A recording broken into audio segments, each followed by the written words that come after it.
All right, everybody. Hello. Welcome to today's live cast. So, today I'm going to share with you, we're going back to my roots. I had a question and somebody sent me an email, or maybe it was a comment. I can't remember. I'm sorry. Wanting to know about knitting with art yarn. Now, I've shared a bunch of information on weaving lately because that's just kind of where I've been. But back when I had my yarn business, a lot of my teaching and working with painting with yarn began with knitters, because when I was selling my handspun yarn, and I like to make that crazy, really chunky, lots of locks, lots of texture yarns. And it's true. It's really kind of hard to figure out how to work with that yarn when you're knitting. Now this particular person had gone into a yarn shop, and the lady at the yarn shop kind of shut down that you just can't knit with the art yarn. And I'm going to address that because I think she is a little bit right, but she's certainly not completely right. And I'm going to explain. So art yarn, is generally kind of thick and lots of texture and lots of different colors. And most of what they sell at the yarn shops, and most yarn shops, and I say most because some yarn shops do sell really textury type yarns. Lots of, I know that when I first started knitting in the late 90s, early 2000s, there was a lot of brand new novelty yarns, and some shops still kind of cater to that a little bit, but for the most part, most yarn shops, what they provide is yarn for more technique driven type of patterns. Like you have a real complex pattern, you pick one kind of yarn and you work it like a lace, or something construction wise that you're trying to build a garment.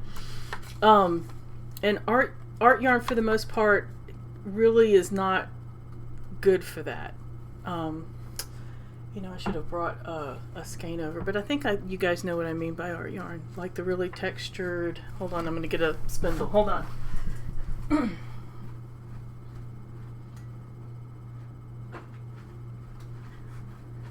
right, this is that stuff that I spun up in April when I did that live cast where we carded on the blending board and then turned around and I spun up this kind of art yarn. So, and this is a little thin because a lot of times people spin this up, I don't know if you can see that, a little more chunky like, but I spin this a little thin because I'm trying to use this in weaving. But even so, even thin or thick, however you use it, I mean, there's a lot going on here. You're not going to want to make cables out of this or lace. I mean, you're going to lose a lot of that texture. And I kind of liken it to the difference between right brain knitters and left brain knitters. And I will put a link in the show notes because I did write an article about this, talking about the difference between left brain knitters and right brain knitters. But in a nutshell, left brain knitters tend to be like the really technical patterns. They think very methodically. They're problem solvers, like big problem solvers. That, like, when it comes to math, they like get engaged and all that type of stuff. And that's generally, I kind of think that a lot of yarn shops cater to the left brain knitters. Right brain knitters, however, are like to focus more on color and texture. They have a hard time with patterns. They definitely don't like to do the pattern math. And they also think they're bad knitters, which I hate, because actually they're really good knitters, but they just focus on something different. They're really good with color, they're really good with texture, and they're really in it to make the art. And a lot of you guys are right brain knitters. So, and there's no right or wrong. I mean, both are wonderful. I mean, I love diving into a good a good like cable pattern. That's one of my favorite things to do. But I also love painting with yarn, and that's basically what you kind of do when you're working with art yarns and you're knitting with art yarns. And we do the same thing with the weaving. And you guys have watched my weaving videos where I sit down and I'm kind of picking yarns and weaving and using maybe minimal technique, but mostly focusing on the color and the texture that's being produced in the weaving. Well, you're going to do the same thing as far as knitting goes. All right, so let me back up again.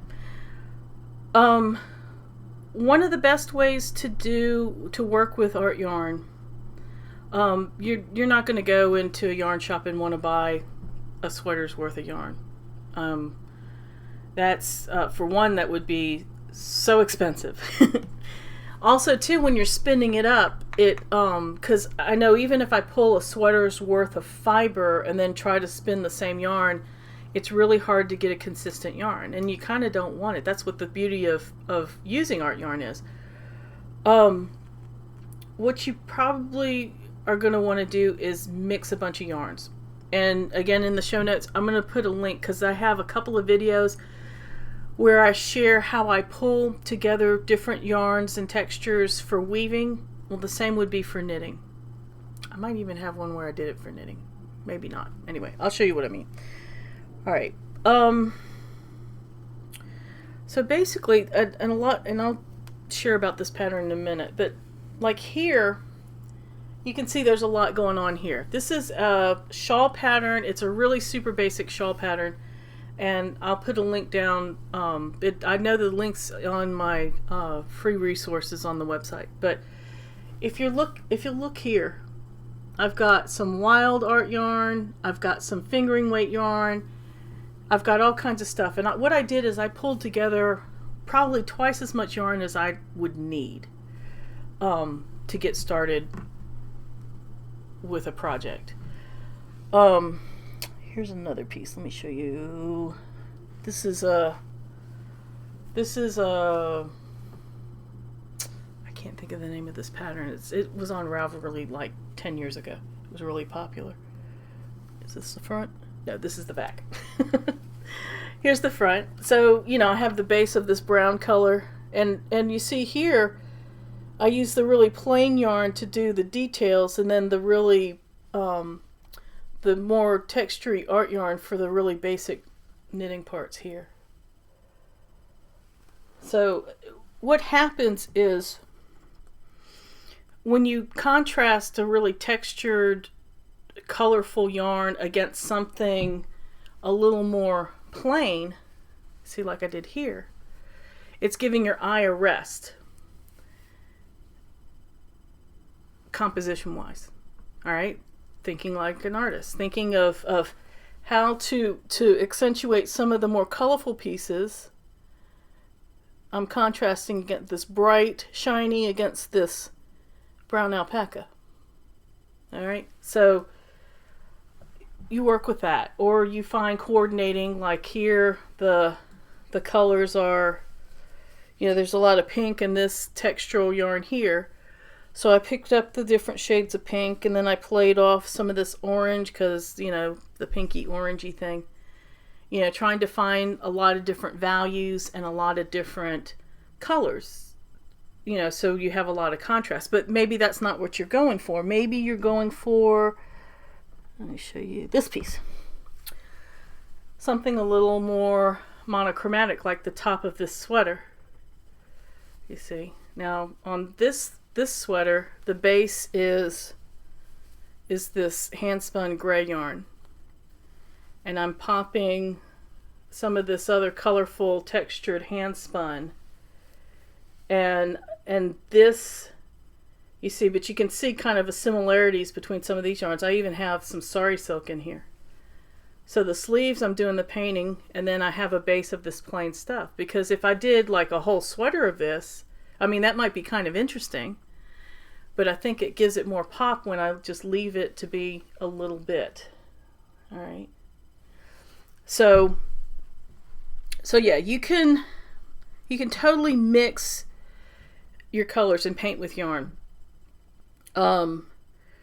And like I said, it's your art yarn's going to pop a little bit more, mostly because you're contrasting that art yarn against something a little simpler.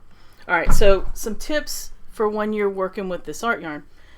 Once you get all your yarns together, all right, once you get all of the textures and colors together,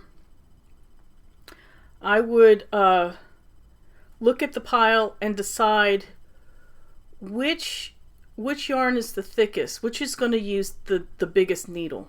And that's the needle I would use for the whole project. I mean, you can change the needles as you get to a thinner yarn, but you're going to be messing with, again, the gauge gets really wonky. And it's really easy. A lot of times, like here, wait, I'll show you this one. Where's this? Oh, this piece.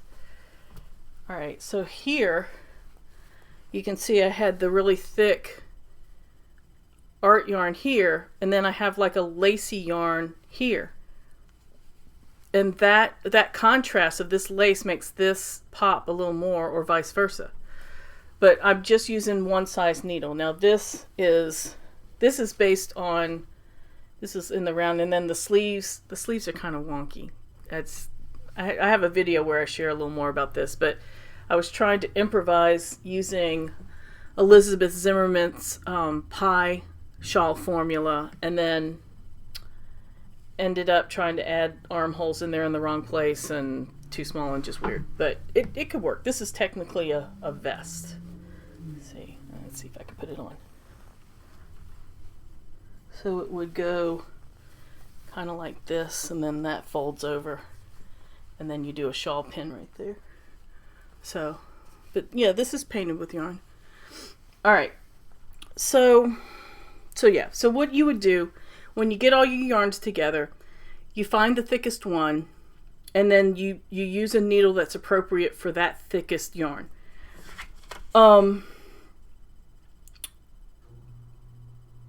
And then that way too, because if you're using a needle that's a little too small for that art yarn, that fabric's going to be so thick.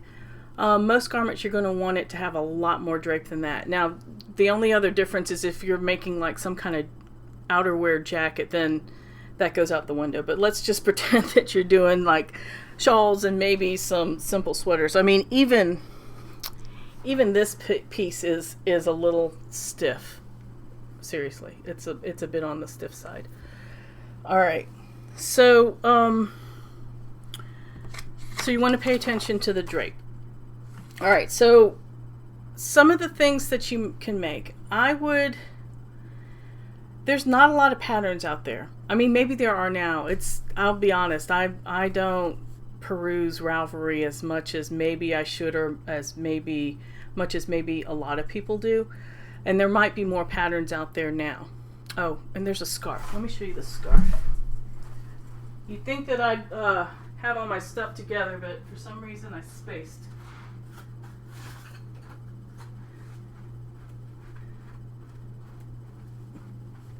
I love this scarf. This scarf, yeah. You see that? There's some sari silk, some handspun, just a little bit of color, but primarily a lot of grays.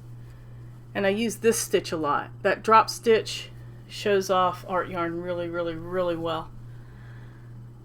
All right, so what you can make. There's not a ton of patterns out there. There really isn't. So usually I'm going kind of from the hip. Or you can take some really basic patterns or formulas. Formulas work really well because with art yarn, handspun yarn, it's really, as you're spinning it, it's hard to spin to gauge. I mean, maybe some people can, but generally you don't know until you get there, and then you have this random batch of yarn. So stick with very forgiving patterns. Things that are absolutely really simple shapes show off the yarn much better and show off your texture and your colors much better. So this I'm going to start with scarves. So this scarf, this is pretty simple. This has just a little bit of hand spun, nothing too chunky, but you could have a big chunky piece in the middle there. But this scarf, I think I cast on, and I went sideways. You know, I had a huge, long needle. I cast on 120, 140, just depending on what the gauge is. If your gauge is 3 stitches to an inch, so if you did 120, that would be a 40-inch scarf. Maybe it's more than that, I don't know. Anyway, but yeah, you just cast on, and then I'd knit, you know, a couple rows with one color, leaving fringe on the ends, and then pick up and leave some fringe on the ends, and then do a couple more rows in a different yarn, and just keep going until I get as wide as I want. So that's a great way. That's an awesome stash buster. I think I have some sock yarn in there, and that's what's making the lacy parts. And I put the stiff stuff on the end. So the stiffer, the sturdier the yarn that you can put on the ends, the better. And then I put a little bit of sturdy in the middle. So when you have the lacy parts, they're in the middle, but they're hemmed in by some sturdy edges with the art yarn. All right, that's one way. You know, of course, there's this way where you just go, you know, back and forth this way. And I just leave the ends. I tie knots. It's really forgiving. I don't sew in the ends. Drop stitches, like I said, when you do the wraps a bunch of times and then drop them the next row, and it makes this elongated stitch. That makes a really, that shows off the art yarn really well. So, and just knit it until you get to the length you want. Shawls. So this, this is a very basic shawl pattern, and I have this in my resources, free resources, but I'll put a link in the show notes. But yeah, this is a really super, that's backwards. This is a really super basic shawl pattern. I just give you the formula to get you started. You want to start with a pretty sturdy and basic yarn at the top, because that's where a lot of the weight's going to be, you know, kind of against your neck. And then when I got down to the bottom, you know, I added a little ruffle, a little hand knit ruffle. But everything else in between was just painting with yarn. You know, maybe some rows are garter stitch rows, some rows are not. Some there's a couple of yarn over rows just to add a little interest, and that's it. I mean, you can fill the middle with it, whatever. You can do some of the drop stitches in the middle. That would be really cool. Anyway, so that pattern's up. This is a good, like I said, stash buster, and it's a really good basic way to use hand spun yarn, really bulky hand spun yarn. And like I said, this piece where I did in the round, I mean, this could be a shawl. You just use Elizabeth Zimmerman's pie formula, and I'll put a link to that in the show notes too. You know, and this, like I said, I ended up trying to position armholes. I put them at, like, if you're looking at a clock, I put them at 3 and 9 o'clock. Really, they should be at 2 and 10. That's, yeah, so I would have to, yeah, this is a mistake. But this image, I'd use this image all over my website, because I think this really shows off exactly, you know, what all of my blog posts and everything talks about is making fiber art by painting with your yarn. This is a Sari silk ribbon. That's pretty thick too. So anyway, I'll put a link to some stuff like that. But let's say you wanted to make a sweater. Okay, so that yarn shop lady said, "No, you can't make a sweater." Totally wrong. So, and I'll put a link in the show notes as well. There's an article, a blog post that I wrote called "A Sweater in 6 Rectangles." Because really, the construction of a sweater is just a set of rectangles. You could do it in 4 rectangles. So if you had the front, you know, is one, the back is another, and then 2 for the sleeves, and then you just piece it together. So if you measured, you know, maybe even a sweater that fits you that you like, just measure like the back end, or I guess the front end, but measure them both because they're usually the same. So measure a sweater you like, and you, I mean, you could start with a gauge, but you could knit and get it to the width, and then I would just, as you knit along, just lay it on top of your sweater to see, you know, how tall you want it to be and how wide you want it to be.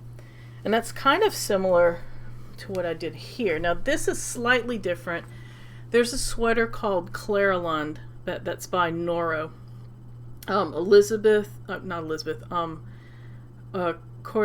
Cornelia Tuttle. Oh gosh, I can't think of the name. And I probably have the pattern right here, but I'm not going to look for it right now. I'll put a link in the show notes. It's called Clara Lund, and it's a great Noro pattern. Now this I made into a cardigan because the one that they have is a pullover, but basically you start with 2 rectangles that are the sleeves, and I'll show you the back. You can see the back where there's a little bit of a seam there.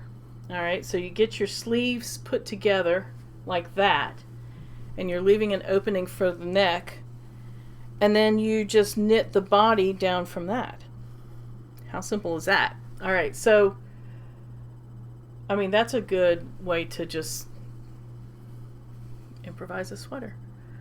So think in terms of, if you're making a sweater, think in terms of your rectangles, you know, just as wide as you want to go. Paint with your yarn, and there you have it. I mean, this could even, the thing I hate about this sweater is this sweater hits me like right where a traditional sweater would hit, which I think for something this chunky, I like it either to be more bolero shaped or oversized long.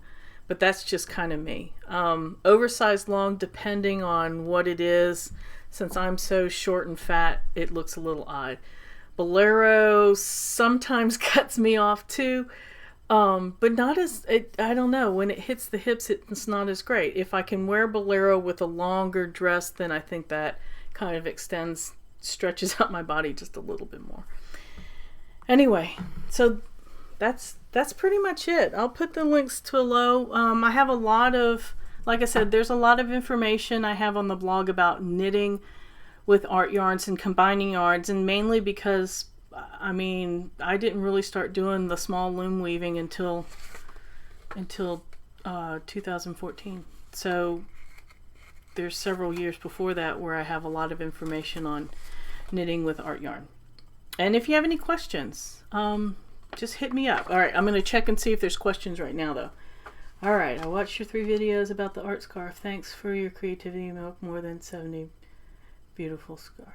Oh, that's wonderful. Ooh. Or if you're in the Fiber Art Collective, share some of those pictures of your scarves. Ulis. Gosh, I hope I'm saying that right. I'm so sorry if I'm not. I would love to see pictures of those. Thanks for your videos. I hope we meet one day.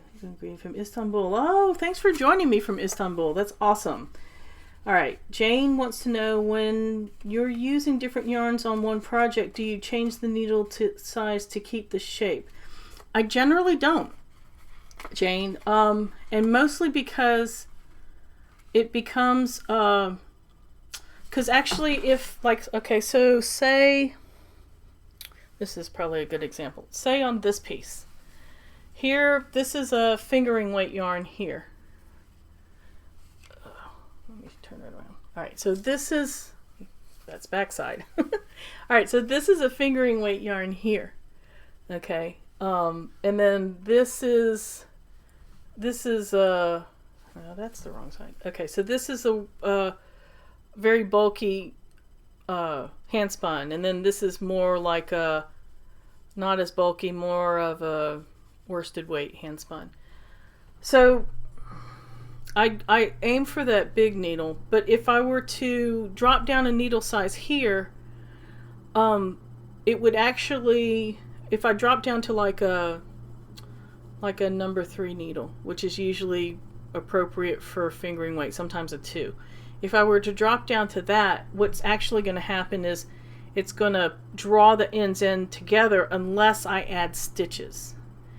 I would have to add stitches to maintain that actual width, but I leave it with just the big thick needle because it kind of adds a lacy contrast to that art yarn, and that's just a personal preference. But if you want a more solid fabric with your fingering, then I would figure it out. So say like you were getting, let's say you were getting 3 stitches to an inch with your bulky, right? And if you were dropping down a needle size to a number 3 needle and you would get 6 stitches to an inch in this area, then I would be doubling the amount of stitches here to maintain the width on the ends. I don't know if that makes sense. That feels really left brain. But anyway, I hope that makes sense. All right. Any other questions? I'm going to give it a minute and see. And also, if you got, next week I'm going to be going live at a different time. Only because I'm going to be going to our local Spinners Guild for the first time, or a spin-in. I don't think it's the guild meeting, it's a spin-in. And so I won't be back in time for that. So I'll probably do my cast at night. And I apologize, you guys in Europe, because then that means that I'll be doing a live cast in the middle of the night. But yeah, I'll be doing it probably Sunday night. I'll let you guys know. I'll put in an announcement. But I'll be doing it at a different time next Sunday. Anyway, all right. I don't see any more questions. I'm going to sign off. And so there it is. Yeah, knitting with yarn. You can do it. It's just a totally different animal. So there you have it. All right. Everybody have a good week, and I will talk to you guys later. Hit me up if you have any questions. All right. Talk to you later. Bye.